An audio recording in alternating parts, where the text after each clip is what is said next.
Kembali lagi di Cahayati Indonesia. Bagi para pemirsa yang di rumah dan di studio, insya Allah sekarang guru-guru kita akan siap menjawab pertanyaan-pertanyaan yang sudah masuk ke media sosial di @cahayahati_news di segmen Jamaah Bertanya. Insya Allah akan langsung hari ini dijawab oleh guru kita semua. Pertanyaan pertama datangnya dari @ferry23 yang ditujukan kepada Kiai Haji Syamsul Ma'arif. Assalamualaikum guru. Teman saya punya anjing, dia seorang muslim, tapi dia mau ngurus dan ketika dia mau sholat, dia rela, dia bisa untuk melakukan membasuh, menyertu dengan cara Islam. Bagaimana hukumnya bagi orang Islam memelihara anjing? Assalamualaikum warahmatullahi wabarakatuh. Waalaikumsalam. Pemirsa yang dirahmati oleh Allah, ini ada pertanyaan bagus banget ini. Tidak hanya sekedar bagus aja, tapi bagus. Bagus banget. Bagus banget. Kita sebagai manusia ini harus mempunyai sifat kasih sayang. Tidak hanya kepada sesama umat manusia, tetapi kepada seluruh alam semesta. Termasuk di dalamnya adalah kasih sayang kepada binatang. Termasuk juga anjing, ya. Yeah. Jadi dengan anjing kita tidak boleh lalu kemudian menyakiti anjing. Kalau di kampung suka ada yang nguber-nguber tuh. Gara-gara ada anjing, ya. Termasuk mahasiswa dulu di Ciputat ada anjing di kampus itu diuber-uber mahasiswa itu. Nah, Masya Allah. Padahal anjing juga makhluk Allah. Makhluk Allah. Dalam satu riwayat diceritakan ada perempuan tuna susila, ya. Maksiatnya banyak tuh. Tapi gara-gara pernah menolong anjing yang jatuh ke sumur, ya, lalu sepatunya diambil untuk dikasih air untuk minum, lalu diangkat anjing itu. Wow, gara-gara nolong anjing maka masuk surga. Masuk surga. Jadi ada orang bisa masuk surga gara-gara nolong anjing. Demikian pula dalam perspektif fikih. Ada hadis bunyinya begini.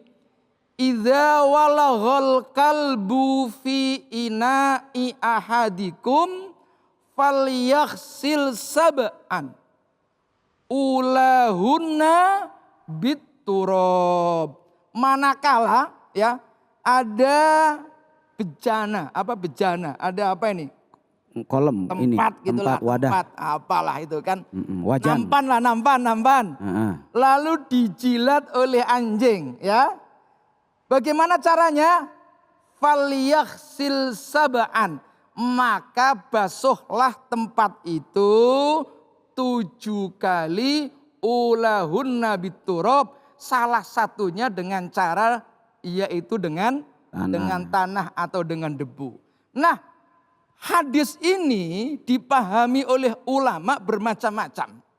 Misalnya oleh Imam Syafi'i dipahami bahwa anjing itu tergolong najis muhalladhah. Jadi siapapun yang terkena anjing tidak hanya sekedar mulutnya tetapi badannya itu dianggap najis yang agak berat, ya. Makanya harus dibasuh, dicuci selama sebanyak 7 kali, salah satunya dengan debu. Ini menurut pendapat Imam Syafi'i. Karena apa? Imam Syafi'i berpendapat anjing itu pekerjaannya suka jilat-jilatin badan. Maka tidak hanya sekedar mulutnya, tapi badannya ikut najis. Karena anjing suka jilatin badannya sendiri. Tetapi menurut Imam Malik, anjing itu tidak najis. Sekalipun tidak najis, ta'abbudan.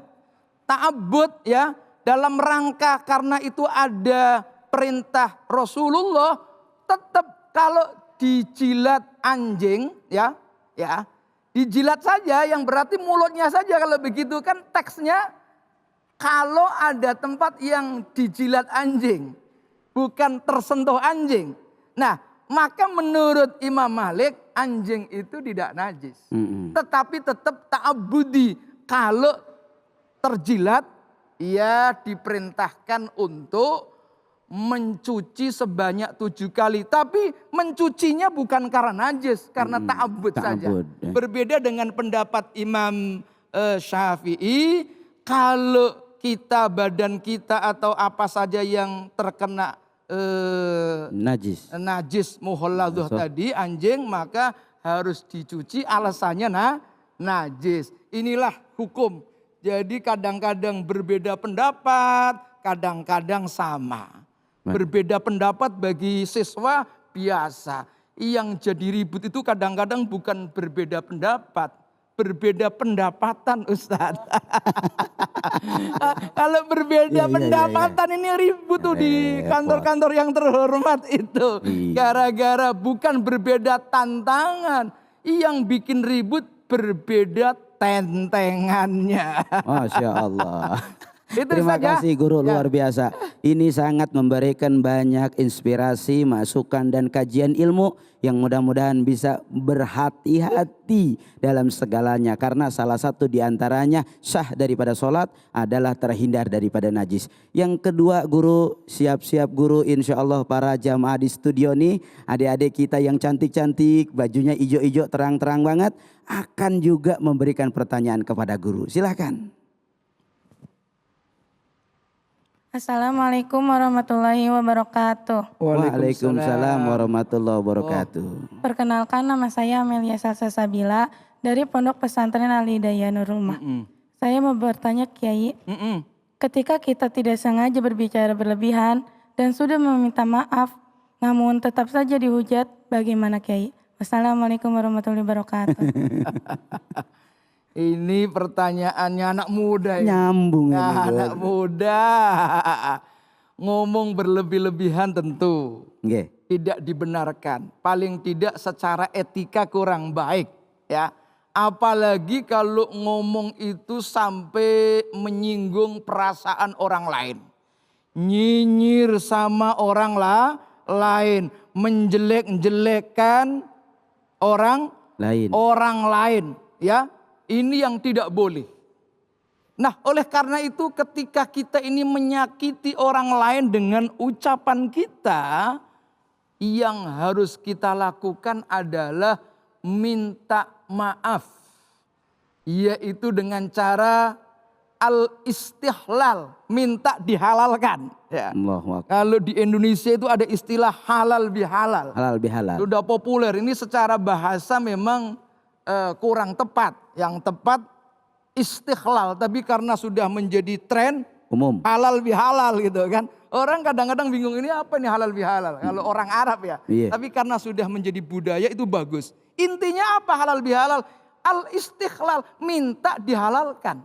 Dengan cara bagaimana? Minta maaf. Adapun kok kita sudah minta maaf, masih aja orang itu maki-maki kita, bukan urusan kita. Orang yang maki-maki sama kita ini yang jadi masalah. Ya, maka kita harus mempunyai sikap lapang dada. Apa maksudnya lapang dada? Mau memberikan maaf kepada orang lain, terutama kalau diminta atau tidak diminta, ya. Kalau diminta biasanya kan kita memaafkan. Kalau tidak diminta. Nah yang keliru itu karena kita disakiti lalu ngomong begini. Tiada maaf bagimu. Wow, kayak hebat aja itu. Ada yang suka begitu tuh? Mana orangnya? Mana orangnya? Ustadz Abedi, mana orangnya? Jadi yang penting kita minta maaf. Insya Allah kalau sudah minta maaf, semuanya akan menjadi zero. 0. Kosong-kosong kalau orang kampung itu. Artinya apa? Dosa kita yang terkait dengan habluminan nas, hubungan kepada sesama manusia akan dimaafkan oleh Allah. Nah, memang ada problem kadang-kadang di tengah masyarakat ini. Karena kebencian ya yang berlebihan, sehingga tidak mau memberikan maaf kepada orang lain. Atau orang yang melakukan salah demi gengsi, ya. Saya kan tokoh, saya kan pejabat. Gengsi kalau minta maaf. Saya kan orang terkenal. Ini problem orang terkenal. Maka lebih baik jadi ustadz yang tidak terkenal aja. Ini alasan aja orang yang tidak terkenal itu. Jadi orang yang gengsi kadang-kadang ya, ngapain minta maaf. Ya, salah itu tidak apa-apa. Ya, asal harga dirinya bisa terpelihara. Ini bahaya. Jadi kalau ada kekeliruan. Atau ngomong biasa-biasa tapi ya demi menjaga ya keutuhan bersama. Minta maaf itu lebih baik. Walaupun bisa jadi nggak salah. Kan ada orang tuh ribut tuh. Kita dengan kawan. Kadang-kadang kita yang nggak salah. Dia yang salah. Tapi karena demi gengsi. Dia nggak mau minta maaf. Kitalah yang minta maaf. Apa manfaatnya? Memberikan pendidikan, pembelajaran kepada teman kita yang punya salah, tapi ternyata tidak mau minta maaf. Kita yang dalam posisi benar justru yang minta maaf. Itu pembelajaran. Insya Allah. Insya Allah kalau adik-adik semua bisa bersifat lapang dada. Insya Allah kata Al-Quran akan mendapatkan predikat Wallahu yuhibbul muhsinin. Amin. Allah mencintai orang-orang yang berbuat ihsan, berbuat baik di atas rata-rata, antara lain mau memberikan maaf kepada orang lain. Terima kasih. Amin. Mas Masya Abe. Allah, subhanallah, luar biasa, begitu sejuk, begitu sangat memberikan banyak kebaikan buat kita semua. Ifda bin nafsi. Maka ketika kita tahu diri kita pasti akan terlebih dahulu memperbaiki diri kita. Selanjutnya kita akan memberikan pertanyaan kepada guru kita. Assalamualaikum Kiai Haji Agus Darmawan. Assalamualaikum warahmatullahi wabarakatuh. Saya Bia 08. Saya mau bertanya, saya pernah dipukul teman saya. Besok saya balas lagi pukulannya. Saya merasa kalau saya enggak pukul lagi kayaknya enggak adil. Jadi saya pukul lagi itu orang. Bagaimana dengan sikap saya seperti itu? Salah apa enggak Ustadz? Tafadhol guru. Terima kasih Pak Kiai Abe, Kiai Haji Syamsul Ma'arif. Pemirsa Indonesia, adik-adikku, kabarnya sehat semua ya. Jadi orang mukul dipukul lagi. Iya. Kalau dia mati al-qatil wal maktul. Benar. Pemirsa, ada satu histori sejarah bagi Nabi Muhammad SAW. Nabi sedang berada di satu halakoh ya, daurah. Itu pada saat memimpin pengajian taklim di Madinah Al-Munawwarah itu. Nabi mengatakan bahwa ja'a rojulun min ahlil jannah. Jadi sebentar ini akan datang seorang laki-laki dari ahli sorga. Nabi doain kayak begitu. Alhamdulillah. Pemirsa, sahabat Abdullah bin Umar, dia berkata, min aina ya'ti ya Rasulullah. Dari pintu mana itu? Dia datang. Nabi ngunjukin ke arah sebelah sana. Min hadzal bab. Dari pintu sebelah sini Ustadz Abe. Siap guru. Ternyata pas dilihat Kiai Syamsul Ma'arif itu pintu Babu Salam. Allahu Akbar. Ini Abdullah bin Umar ini nungguin aja tuh. Siapa sih ini orangnya? Penasaran dah tuh. Siapa penasaran tuh. Akhirnya datanglah namanya Abu Domdom. Abu Domdom. Dia mau zuhur, dia mau sholat berjamaah dan seterusnya. Diintai tuh sama Abdullah bin Umar sampai 3 hari sampai pulang ke rumahnya. Pas sampai di rumahnya 3 hari kemudian langsung Abdullah bin Umar ngomong gini, kenapa kok Rasul mengatakan engkau Abu Domdom sebagai ahli sorga? Bukankah kami semua juga yang ngaji ahli sorga juga? Tersenyum Abu Domdom. Apa itu resepnya? Si Abu Domdom itu ngomong, saya disakitin tuh sama orang, dipukul, diapain aja. Tidak hanya badan tapi hatiku dipukul sama orang, difitnah, dicaci, dibantai. Tapi aku tersenyum saja. Ikut Rasul baginda Muhammad sallallahu alaihi wasallam. Pas aku mau tidur, tahu tidur? Bobo. Aku mau bobo, aku mau tidur. Aku, wahai Abdullah bin Umar, berdoa di hadapan Allah. Apa tuh doanya, kata Abdullah bin Umar, wahai Abu Damdam. Doaku adalah aku berzikir kepada Allah. Dan doa menjelang bobokku, tidurku di akhir penghujung mau tidurku. Bismillahirrahmanirrahim. Allahumma inni qad afautu man zolamani. Sambil nangis, ya Allah. Sesungguhnya aku telah memaafkan. Mengampunkan, memaafkan orang yang telah berbuat zolim kepada aku. Nggak pakai dibalas tuh. Makanya Nabi Muhammad Shallallahu Alaihi Wasallam berkata tuh, atadruna mal muflis. Kamu tahu nggak orang-orang yang muflis tuh orang-orang yang pailit, orang yang rugi, orang yang bangkrut. Ternyata sahabat mengatakan, waktu sahabat mengatakan, saya tahu. Jadi ternyata atadruna mal muflisu. Kata sahabat, innal muflisa mala dirhamalahu wala mata, katanya.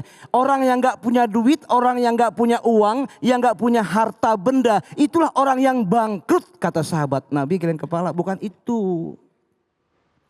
Jadi kata para sahabat, al muflisu fina, kan begitu.